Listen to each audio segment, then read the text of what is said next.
अखेर लाडक्या बहिणींसाठी खूप मोठी आनंदाची बातमी आलेलीच आहे। तर बघा ताईंनो, खूप दिवसांपासून आपण 2-3 महिन्यांपासून 5-6 महिन्यांपासून वेळोवेळी सांगत आलेलो आहोत की लाडक्या बहिणींना घाबरायचं काम नाही आहे। ज्या लाडक्या बहिणींची केवायसी बाकी राहिलेली आहे, ज्या आपली केवायसी करू शकल्या नाही आहेत किंवा मग काही कारणास्तव त्यांची केवायसी त्यांना करताच आली नाही, किंवा ज्यांची केवायसी तर झाली आहे, सक्सेसफुलचा मेसेजसुद्धा आलेला आहे, परंतु तरीही त्यांचे हप्ते थांबलेले आहेत। मग ते डिसेंबरपासून असोत की ऑगस्टपासून असोत की कधीहीपासून असोत, तुमची जी केवायसी बाकी राहिलेली आहे त्यासाठी नवीन पोर्टल येणार आहे असं आपण खूप महिन्यांपासून सांगत आलेलो आहोत, आणि सरकारनं हे पोर्टल तुम्हाला द्यावंच लागणार आहे अशा प्रकारचे व्हिडिओसुद्धा आपण आपल्या चॅनलवर सांगितलेले आहेत, टाकलेले आहेत। तर त्या व्हिडिओजमध्ये आपण सांगितलेलं आहे की सरकारला तुम्हाला नवीन केवायसी पोर्टल ओपन करून द्यावंच लागणार आहे, कारण की सर्व चुकी सरकारची होती। सरकारी पोर्टलमुळे खूप साऱ्या लाडक्या बहिणींच्या, लाखो लाडक्या बहिणींची केवायसी झाली नाही आहे, OTP लवकर यायचं नाही आहे, पोर्टल लवकर उघडायचं नाही आहे, जे काही वेबसाईट होती लाडक्या बहिणींची ते हँग मारायची, ते लवकरात लवकर उघडत नव्हती। त्याचबरोबर त्यांनी जे काही प्रश्न विचारले होते ते सुद्धा घुमून फिरून विचारण्यात आलेले होते। अशा प्रकारे खूप साऱ्या अडचणी लाडक्या बहिणींच्या जी काही केवायसी आहे ते करताना आल्या होत्या, आणि त्याचमुळे लाखो लाडक्या बहिणींची केवायसी बाकी आहे। इतर कारणंही आहेत, ज्यामध्ये पात्र आणि अपात्र अशा दोन्ही प्रकारच्या बहिणी असू शकतात। तर तुम्ही जर पात्र असाल, तुमच्याकडे जर 4 चाकी वाहन नसेल, किंवा मग 2.5 लाखाच्या आतमध्ये तुमचं उत्पन्न असेल, किंवा मग एकाच राशन कार्डवर एकच व्यक्ती किंवा एकच महिला तुमच्या कुटुंबातील हा लाभ घेत असेल, तर तुम्ही पात्र आहात। परंतु तुम्ही जर अपात्र असाल तर मग मात्र तुम्ही केवायसी केल्यानंतरही तुमची केवायसी होणार नाही आहे, कारण की तुम्ही अपात्र आहातच। परंतु पात्र असून जर अपात्र झाले असाल तर मग मात्र तुमच्यासाठी ही शेवटची संधी राहणार आहे, कारण की शेवटची तारीखसुद्धा मी तुम्हाला या व्हिडिओमध्ये सांगणार आहे। आणि नवीन जी काही केवायसी आहे हे तुम्हाला कुठे करता येणार आहे हे याबद्दलसुद्धा तुम्हाला माहिती मी देणार आहे, कारण की सरकारनं आता ही नवीन केवायसीचं पोर्टल ओपन केलेलं आहे, आणि तुमच्यासाठी खास करून ही शेवटची संधी राहणार आहे। खूप मोठी आनंदाची बातमी आहे सर्व लाडक्या बहिणींसाठी, ज्यांची केवायसी बाकी आहे किंवा इतर कारणांमुळे त्यांची केवायसी झालीच नाही आहे। सर्व अपात्र बहिणींना केवायसी करता येणार आहे, परंतु त्या पात्रतेमध्ये, निकषांमध्ये बसलेल्या पाहिजे।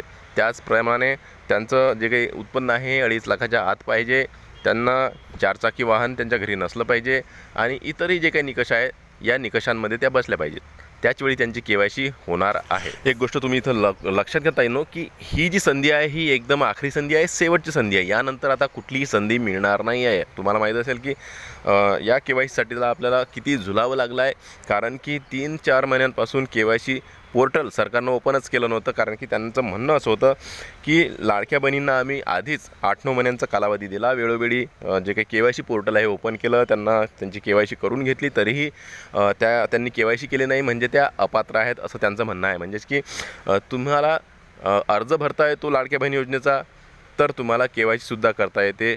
आता या केवायसी तुम्ही जर नाही केली समजा, आणि तुमचं जे काही इतर कारणांमुळे जे काही केवायसी तुम्हाला करता नाही आली, तर तुम्हाला केवायसी करता येत नाही हे म्हणणं चुकीचं आहे, असं मुख्यमंत्री यांनी स्वतः म्हटलेलं आहे। म्हणजेच की तुम्हाला केवायसी करता येते, परंतु तुम्ही कोणत्या तरी निकषात बसत ना, म्हणून तुमची केवायसी झाली नाही असं त्यांचं म्हणणं आहे, आणि म्हणून आम्ही हे पोर्टल आता बंद केलेलं आहे।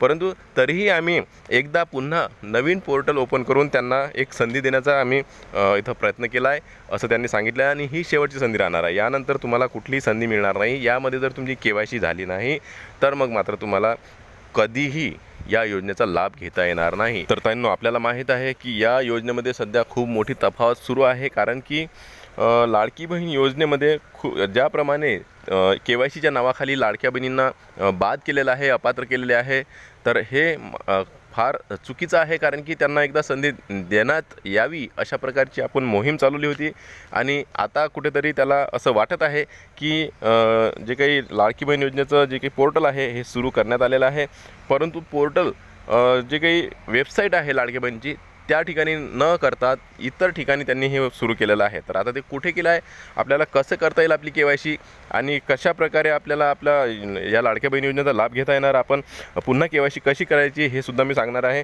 एक गोष्ट लक्षात घ्या की लाडक्या बहिणींना जे काही 65 वर्षाच्या वरील आहेत, तर त्यांना 1 वर्ष झालं किंवा 65, सध्या 65 वर्षाच्या असतील, आता पुढे 66 वर्षाच्या होतील, तर त्यांना लाभ मिळणार नाही। त्यांचं नाव या यादीतून कट होणार आहे, कारण की त्या 66 वर्ष झाल्या, म्हणजेच की 65 वर्षाच्या वर त्यांचं वय झालं, ही गोष्ट लक्षात घेतलं। मग आता ज्या बहिणी 21 वर्षाच्या वर आता सध्या होत आहेत, मग त्यांना या योजनेशी जुळवता का तुम्ही? का नाही जुळवत? नवीन अर्ज का नाही भरल्या जात? हे सुद्धा एक मोठी तफावत या योजनेमध्ये आहे. आपल्या मुद्द्यावर वळूया. ते बघा, आपल्याला जी काही नवीन KYC पोर्टल ओपन केलेलं आहे सरकारनं, ते केलेलं आहे महा-DBT या वेबसाईटवर. बघा, महा-DBT हे अशी एक वेबसाईट आहे जिथं की जवळपास सर्वच सरकारी योजनांचा जो काही लाभ आहे तो तिथं मिळतो. म्हणजेच की सरकारी योजनांचे कामकाज तिथून तुम्हाला पाहायला मिळते. तुमचं काही जे काही कागदपत्र अपडेट करायचे असतील किंवा मग KYC करायची असेल, इतरही काही काम करायचे असतील, तर महा-DBT जे काही पोर्टल आहे हे सेतू केंद्रांमध्ये तुम्ही जाऊन करू शकता किंवा मग ऑनलाईनसुद्धा करू शकता. ऑनलाईन मोबाईलवरून तुम्ही महा-DBT पोर्टल ओपन करायचं आणि तिथं लाडकी बहीण योजनेचं जे काही पोर्टल आहे तुमचं ते ओपन करून तिथून तुमची KYC करू शकता. आता त्यामध्ये त्यांनी शेवटची तारीखसुद्धा सांगितलेली आहे. त्या शेवटची तारीख सांगितलेलं आहे 12 डिसेंबर 2026. तर 12 डिसेंबर 2026पर्यंत तुम्ही ही KYC करू शकता लाडकी बहीण योजनेची. कुठे? महा-DBT पोर्टलवर जाऊन. आता तिथं तुम्हाला ते शोधता येणार नाही लाडकी बहीण योजनेचं आपलं जे काही अपडेट आहे हे कुठे करायचं किंवा मग KYC कशी करायची. तर तुम्ही सरळ सेतू केंद्रांवर जाऊन किंवा आपल्या सरकार केंद्रांवर जाऊन तुम्ही तिथून त्यांच्याकडून हे आपली KYC करून घेऊ शकता, कारण की तिथं यामध्ये KYC करण्याचं ऑप्शन आलेलं आहे. तर आता बघा, याबद्दलचा व्हिडिओ मी पुन्हा आणखी एक बनवणार आहे, ज्यामध्ये मी तुम्हाला स्पष्टपणे सांगणार आहे की कशा प्रकारे तुम्ही महा-DBT पोर्टलवर जाऊन लाडकी बहीण योजनेची KYC करू शकता. याबद्दल मी स्पेशल व्हिडिओ बनवून तुम्हाला देणार आहे. परंतु ही एक आनंदाची गोष्ट होती म्हणून मी लवकरात लवकर हा व्हिडिओ काढून तुम्हाला दिलेला आहे. कारण की मी व्हिडिओ यासाठी बनवतो की लवकरात लवकर आमच्या लाडक्या बहिणींना, ज्या की टेन्शनमध्ये आहेत, चिंता करत आहेत आपली KYC कधी होणार आहे, आपल्याला लाडकी बहीण योजनेचा लाभ कधी मिळणार आहे, त्या सर्व बहिणींना याचा लाभ मिळावा. KYC पोर्टल पुन्हा सुरू करून ज्यांची KYC बाकी राहिले त्यांची KYC व्हावी, हा आपला हेतू आहे. आणि म्हणून ताईंनो, तुमच्यासाठी हा व्हिडिओ मी एकदम लवकरात लवकर अर्जंट बनवलेला आहे.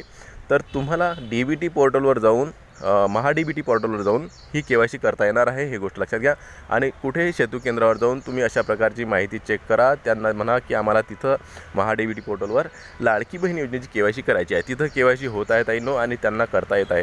तुम्ही जर प्रयत्न केला तर होऊ शकते की तुम्हालासुद्धा करता येणार, परंतु थोडं त्यामध्ये अलग अलग फोल्डर्स असतात, तर त्या फोल्डरमध्ये जाऊन तुम्हाला ही KYC करता येणार आहे. तर ही आनंदाची बातमी सर्व लाडक्या बहिणींसाठी की लाडकी बहीण योजनेची KYC सुरू आहे आणि महा-DBT पोर्टलवर जाऊन तुम्ही ते करू शकता. खूप महिन्यांपासून 2 ते 4 महिन्यांपासून तुम्ही वाट बघत होत्या, तर ही KYC सुरू झालेली आहे. आता सरकारनं जर सेपरेट लाडकी बहीण योजनेचं पोर्टल चालू केलं किंवा मग जे काही वेबसाईट आहे लाडकी बहिणींची ते चालू केलं, तर मी त्यावरसुद्धा एक नवीन व्हिडिओ लवकरच बनवणार आहे. व्हिडिओला टेक्निकल मराठाजी या चॅनलला नक्की सबस्क्राईब करा. मी देवानंद गव्हांदे. भेटूया पुन्हा नवीन एका व्हिडिओमध्ये. तोपर्यंत जय महाराष्ट्र.